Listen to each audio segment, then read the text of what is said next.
మనోజ్ మస్తాని అనేవారు ఒక కామెంట్ పెట్టారండి. నా వీక్షకులు సబ్స్క్రైబర్ కామెంట్స్‌కి నేను వీడియో రిప్లై ఎందుకు చేస్తాను అనంటే, ఎంతో మందికి సందేహాలు ఇలాంటివి ఉంటాయండి.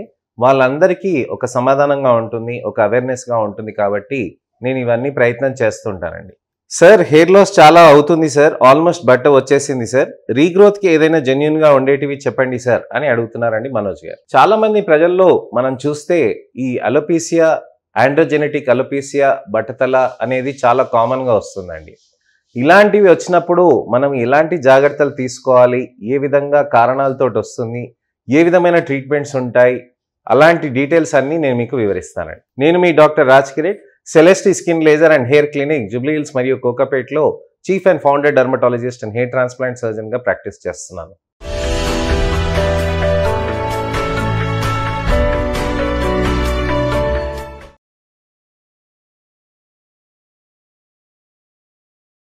చాలామంది వీక్షకులకి, సబ్స్క్రైబర్లకి, చాలామంది ప్రజలకి ఇది ప్రాబ్లంగా మారుతూ ఉంటుందండి బట్టతల. బట్టతల వచ్చినప్పుడు దానికి ఏ విధంగా జాగ్రత్తలు చేసుకోవాలని చాలామంది ఆలోచిస్తూ ఉంటారు. బట్టతలలు మనకి వయసుని బట్టి కూడా వస్తుందండి. వయసుకి ముందు కూడా రావచ్చనమాట. బట్టతలలు ఆండ్రోజెనెటిక్ అలోపీసియా అని అంటాం. ఆండ్రోజెనెటిక్ అలోపీసియా అని అంటే మనకి 35 ఏళ్ళు దాటిన తర్వాత, 30 ఏళ్ళు దాటిన తర్వాత వచ్చిందనంటే మామూలుగా ఆండ్రోజెనెటిక్ అలోపీసియా వంశాపరపరంగా వచ్చింది అని అనుకోవాలన్నమాట. అదే 30 ఏళ్ళ లోపు వస్తే దాన్ని ఎర్లీ ఆండ్రోజెనెటిక్ అలోపీసియా అని అంటారనమాట. ఎర్లీ ఆండ్రోజెనెటిక్ అలోపీసియా అని అంటే 30 ఏళ్ళ లోపల వచ్చిన వయసులో వాళ్ళకి 19 నుంచి 30 ఏళ్ళ వయసులో ఉన్న వాళ్ళకి ఎర్లీ ఆండ్రోజెనెటిక్ అలోపీసియాగా మనము చెప్తామన్నమాట.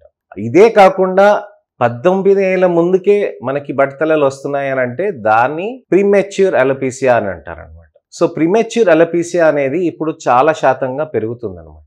పిల్లల్లో జుట్లు పల్చగా అవ్వటం అనేది చాలా ఎక్కువగా మారుతుంది. పిల్లల్లో జుట్లు అనేది చాలా పల్చగా మారటం తోటి మనకి అక్కడ ప్రాబ్లమ్స్ అనేటివి ఆ రోజుకి ఇంపాక్ట్ కాదండి, వచ్చే కొన్ని సంవత్సరాలకి ఇంపాక్ట్ అవుతుంది అనమాట. దీన్నే ప్రీమెచ్యూర్ ఆండ్రోజెనెటిక్ అలోపీసియా అని అంటారు. కానీ 15 ఏళ్ళ అబ్బాయికి కానీ అమ్మాయికి కానీ జుట్లు పల్చగా ఉన్నాయనంటే వాళ్ళ కాన్ఫిడెన్స్ లెవెల్స్ అనేది బాగా తగ్గుతుందండి. ఆ కాన్ఫిడెన్స్ లెవెల్స్ అనేది తగ్గుతూ ఉంటే నలుగురిలో కలవటానికి ఇబ్బంది, అలానే చదువుల్లో కూడా వాళ్ళంతగా మంచిగా పాజిటివ్గా చూడరనమాట. సో ఆ చదువుల్లో కూడా వెనుకబడుతూ ఉంటారనమాట. ఇలా ఉన్నప్పుడే మనం ఇంటర్వెన్షన్ అనేది చేయాల్సిన అవసరం ఉంటుందండి, ట్రీట్మెంట్స్ అనేది చేయాల్సిన అవసరం ఉంటుందన్నమాట. సో ఈ ప్రీమెచ్యూర్ అలోపీసియాకి ఏ విధమైన ట్రీట్మెంట్స్ ఉంటాయి, ఎర్లీ ఆండ్రోజెనెటిక్ అలోపీసియాకి ఏ విధంగా ట్రీట్మెంట్స్ ఉంటాయి అనేది కూడా నేను డిస్కస్ చేస్తాను. కాకపోతే వీటికి కారణాలు అనేది మనం తెలుసుకోవాలండి. ముఖ్యమైన కారణం నేను చాలా మందికి చూస్తున్నాను, ఎర్లీ ఆండ్రోజెనెటిక్ అలోపీసియా, ప్రీమెచ్యూర్ అలోపీసియాకి మెయిన్ కారణం వచ్చేసి bad life style. Life style అనేది సరిగా లేకుండా ఉండటం వల్లనే మీకు ఇది ఇబ్బందులు అవుతూ ఉంటాయి. లైఫ్ స్టైల్ అని అంటే మనం గమనిస్తే సరైన టైంకి నిద్రపోరనమాట. చాలా మందిలో ఈ మాట ఒకటి నేను వింటున్నానండి, నేను చాలా గంటలు నిద్రపోతానండి డాక్టర్ గారు, నేను 1 గంటకు పడుకుంటా, నేను రాత్రి 9 గంటల దాకా, పొద్దున 9 గంటల దాకా నేను నిద్రపోయే ఉంటాను, నేను డిస్టర్బ్ కాను, నేను అసలుకి 8 గంటలు హ్యాపీగా పడుకుంటానని. అలా కాదండి. మీరు సమయానికి నిద్రపోవటం అనంటే 8, 9 మీరు భోజనాలు చేసుకొని 9:30, 10 మీరు పడుకోవాలి. ఇది ఎందుకు నేను చెప్తున్నానంటే దీన్ని సర్కేడియన్ రిథమ్ని డిస్టర్బెన్స్ అనేది చేస్తుంది అనమాట. సర్కేడియన్ రిథమ్, హైపోథాలమస్లో ఉన్న బయోలాజికల్ క్లాక్, వీటిని మనం డిస్టర్బ్ చేసుకోవటం వల్లనే ఈ ప్రీమెచ్యూర్ అలోపీసియా అనేది ప్రాబ్లమ్స్ వస్తూ ఉంటాయి. ఈ ప్రీమెచ్యూర్ అలోపీసియా, ఎర్లీ ఆండ్రోజెనెటిక్ అలోపీసియాకి మెయిన్ కారణం జెనెటిక్ ఉన్నా మీరు దాన్ని అంత తొందరగా తెప్పించుకోవటం అనే దానికి మెయిన్ కారణం bad life style. So bad life స్టైల్లో ముఖ్యమైనది సరైన టైంలో నిద్రపోకుండా ఉండటం, ఆహారం తినకుండా ఉండటం. యంగ్స్టర్స్లో నేను చూస్తున్నానండి, బస్సు మిస్ అవుతే మళ్ళీ నాకు దొరకదేమో, అందుకోసం నేను బ్రేక్ఫాస్ట్ స్కిప్ చేసుకొని నేను వెళ్ళిపోవాలి, నేను నడుచుకుంటూ వెళ్ళాలి, నాకు తొందర, నాకు ఇది కాదు, కుదరదు అని చెప్పి అలా రోజులో ఒక మీల్ స్కిప్ చేయటం. ఒక పూట ఆహారం తినకపోతే దానివల్ల కూడా మనకి బాడీకి బాగా స్టార్వేషన్ వస్తుందండి. దానివల్ల కూడా హెయిర్ లాసెస్ అనేటివి బాగా అవుతూ ఉంటాయి అన్నమాట. అలానే వాటర్ చేంజ్. 20 ఏళ్ళు దాటిన తర్వాత, 22, 23 ఏళ్ళు దాటిన తర్వాత సిటీస్ మారుతూ ఉంటారు యంగ్స్టర్స్. అంటే ఒక మంచి ఉద్యోగ అవకాశం కానీ దేనికోసమైనా కానీ అలా మారుతూ ఉంటారనమాట. ఇలా మారుతూ ఉండటంతో వాళ్ళకి ఏమవుతుందనంటే ఈ ప్రదేశం నుంచి వేరే ప్రదేశానికి వెళ్ళినప్పుడు మీకు అక్కడ హెయిర్ లాస్ అనేది విపరీతంగా మారుతూ ఉంటుంది. కొంతమంది మాస్టర్స్ చదవటానికని లేకపోతే ఉద్యోగరీత్యానో బయట దేశాలకు వెళ్తారు. బయట దేశాల్లో వెళ్ళినప్పుడు యుఎస్లో కానీ, యూకేలో కానీ, ఎక్కడైనా కానీ, ఆస్ట్రేలియాలో కానివ్వండి, న్యూజిలాండ్లో కానివ్వండి, లేతో ఏ డెవలప్డ్ కంట్రీస్ అయినా కానివ్వండి, లేకపోతే ఏ కంట్రీస్ అయినా కానివ్వండి, మీకు అక్కడ వాటర్ ప్రాసెస్డ్ వాటర్ ఉంటుంది. ప్రాసెస్డ్ వాటర్ అనేది మీకు కిచెన్లో వచ్చే డ్రింకింగ్ వాటర్ ఒక్కటేనండి, షవర్లో వచ్చేది కూడా డ్రింకింగ్ వాటర్ లాగానే ఉంటుంది అది. సో ఆ వాటర్ అనేది మనకి తల మీద తగిలినప్పుడు జుట్లు అనేది విపరీతంగా ఊడిపోతూ ఉంటుంది. ఇలా మనకి జుట్టు ఊడిపోయేదానికి మనకి ప్రాబ్లం అవుతుంది కాబట్టి దానికే మనం ఈ సీరమ్స్ ఇవన్నీ మనం యూస్ చేస్తామండి, కాదని కాదు. కానీ మెయిన్ కారణం వచ్చేసి హార్డ్నెస్ ఇన్ వాటర్ అనమాట. హైదరాబాద్లో కూడా కొన్ని ప్రదేశాలు ఉన్నాయండి. అలానే మీరు వైజాగ్ నుంచి గుంటూరుకు వచ్చినా, గుంటూరు నుంచి హైదరాబాద్కి వచ్చినా, లేకపోతే నెల్లూరు నుంచి హైదరాబాద్కి వచ్చినా, మీరు ఎక్కడి నుంచైనా ప్రదేశాలు మారినా అక్కడ మీకు హెయిర్ లాస్ అయ్యే ఛాన్సెస్ ఉంటాయి. ఇదేంటి కేవలం సిటీలు మారితేనే అని కాదండి, సిటీలో కూడా మీరు ఒక చోట నుంచి ఇంకో చోట మారినప్పుడు అక్కడ ఎక్కడైతే భూమి నుంచి మనం నీళ్ళు తీస్తామో, బోరింగ్ వాటర్ అంటాం కదండి, ఆ వాటర్ ఏదైతే తీస్తామో దాంట్లో హార్డ్నెస్ని బట్టి కూడా డిఫరెన్స్ ఉంటుందండి. మనం సిటీ మారలేదు కానీ ప్లేస్ మారాము, ఫ్లాట్స్ మారాము అని అంటే దాంట్లో కూడా మనం చూసుకోవాల్సిన అవసరం ఉంటుంది అనమాట. మంజీరా వాటర్ కొద్దిగా మనకి హైదరాబాద్లో అక్కడ కొద్దిగా నీళ్ళతోటి మంచిగా బెనిఫిటే ఉంటుందండి.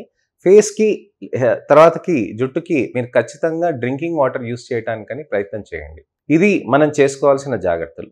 ఇంకొకటి లైఫ్ స్టైల్లో మనం చూడాల్సిన మూడో విషయము స్ట్రెస్ అండి. స్ట్రెస్ విపరీతంగా పెరిగిపోతున్న పరిస్థితుల్లో ఈ టైంలో మనకి స్ట్రెస్ అనేది తగ్గించుకోవటం అనేది కుదరదని క్లియర్గా చెప్పేస్తున్నారు పేషెంట్స్, క్లయింట్స్. అలాంటప్పుడు మీరు డీస్ట్రెసింగ్ మెజర్స్ అనేటిది మీరు చేయాల్సిన అవసరం ఉంటుందన్నమాట. సో ఈ డీస్ట్రెసింగ్ మెజర్స్ అనేది చేస్తూ ఉంటే మీకు బెటర్ రిజల్ట్స్ అనేటివి తప్పకుండా ఉంటుందన్నమాట. నా దగ్గర ఒక పేషెంట్ ఉన్నారండి, నేను మీకు ఉదాహరణకి చెప్తాను. రోజు ఉదయం 6ంటికి పడుకోవటం, మధ్యాహ్నం 3 దాకా పడుకోవటం, తర్వాతనేమో మంచిగా పనులు చేసుకోవటం, ఉద్యోగానికి వెళ్ళటం, తర్వాత రావటం, రాత్రంతా కష్టపడి పని చేసుకోవటం, ఇదే తనకి సహజంగా ఎవ్రీ డే తను చేస్తున్న పని. ఎప్పుడు చూసినా కానీ హెయిర్ లాస్ ఉండేదన్నమాట. మేము మందులు ఇస్తున్నా కానీ నాకు హెయిర్ లాస్ తగ్గలేదు సార్, హెయిర్ లాస్ తగ్గలేదు, హెయిర్ లాస్ తగ్గలేదు. నేను ఒకటే చెప్తున్నాను, టైంకి నిద్రపోండి, టైంకి నిద్రపోండి, టైంకి నిద్రపోండి. ఒక 2-3 నెలల తర్వాత తను సడన్గా వచ్చేసి నాకు హెయిర్ లాస్ ఆగిపోయింది సార్ అన్నారు. ఎలా అనంటే, నేను మందులు ఇచ్చినందుకు, మీరు వాడినందుకు కాదు సార్, నేను టైంకి నిద్రపోయినందుకు అని అన్నారు. సంతోషం. నాకు అన్నిటికంటే ముఖ్యమైనది మీకు జుట్లు ఊడటం అనేది ఆగితే అన్నిటికంటే సంతోషపడేది నేనే. ఎందుకనంటే ఎన్ని మందులు ఇచ్చినా కానీ మీకు రెస్పాండ్ కానప్పుడు, మీకు హెయిర్ లాస్ ఆగుతుంటే నాకు అంతకంటే ఏం కావాలండి. మీరు టైంకి నిద్రపోవటం అనేది ఇంత ఇంపాక్ట్ వస్తుంది. టైంకి ఆహారం తినటం అనేది చాలా ఇంపాక్ట్ వస్తుంది. మీరు స్ట్రెస్ తగ్గించుకోవటం అనేది చాలా ఇంపాక్ట్ వస్తుంది. ఆ తర్వాతనే నా మందులు పనిచేస్తాయి. ఇవి నేను చాలా ముఖ్యంగా నా పేషెంట్స్కి, నా క్లయింట్స్కి నేను క్లియర్గా చెప్తూ ఉంటాను. లైఫ్ స్టైల్లో మార్పులు చేయకుండా మనం ఇది చేయటం అనేది అసాధ్యం అండి. నేను చెప్తుంది ఏంటంటే, దయచేసి మీరు ఆ లైఫ్ స్టైల్ని మార్చుకోండి, వాటర్ ఎక్స్పోజర్ని తగ్గించుకోండి. డాండ్రఫ్ కూడా బాగా ఇబ్బందికరంగా మారుతూ ఉంటుందన్నమాట. ఈ డాండ్రఫ్కి కూడా మన దగ్గర ట్రీట్మెంట్స్ ఉంటాయి, వాటితో కూడా మనం చేసుకొని మంచిగా ఖచ్చితంగా చేసుకోవచ్చు. ఇలా హెయిర్ లాస్ అవుతున్నప్పుడు మనం లైఫ్ స్టైల్లో మార్పులు చేసుకొని సీరమ్స్ అవన్నీ యూస్ చేసుకొని దానితో పాటు పిఆర్పి, మీసో, జిఎఫ్సిస్ అనేది కూడా చేసుకుంటూ ఉంటే మంచిగా రిజల్ట్స్ అనేటివి కూడా సాధ్యమవుతూ ఉంటుంది. సో లైఫ్ స్టైల్ తోటి మీకు ఆండ్రోజెనెటిక్ అలోపేసియా మీద ఏ విధంగా ఇంపాక్ట్ అవుతుంది అనే దాని గురించి అని నేను మీకు ఎక్స్ప్లెయిన్ చేశానండి. ఇటువంటివి ఏదన్నా కానీ సందేహాలు ఉంటే గనక తప్పకుండా మీరు వాటి గురించని మాకు కామెంట్ సెక్షన్లో పెడితే మీకు తప్పకుండా వాటికి నేను మంచి అడ్వైజు, వీడియో రిప్లై లేక టెక్స్ట్ రిప్లై నేను నాకు సమయం దొరికినప్పుడు నేను చేయగలుగుతానండి.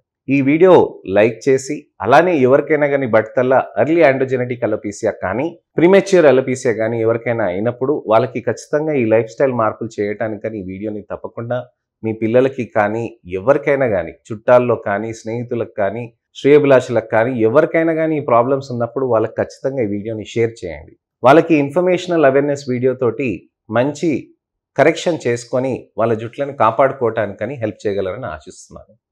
నా ఛానల్కి సబ్స్క్రైబ్ చేసుకుంటే మళ్ళీ ఒక ఇన్ఫర్మేషనల్ అవేర్నెస్ వీడియోతోటి నేను మీ ముందుకు వస్తానండి.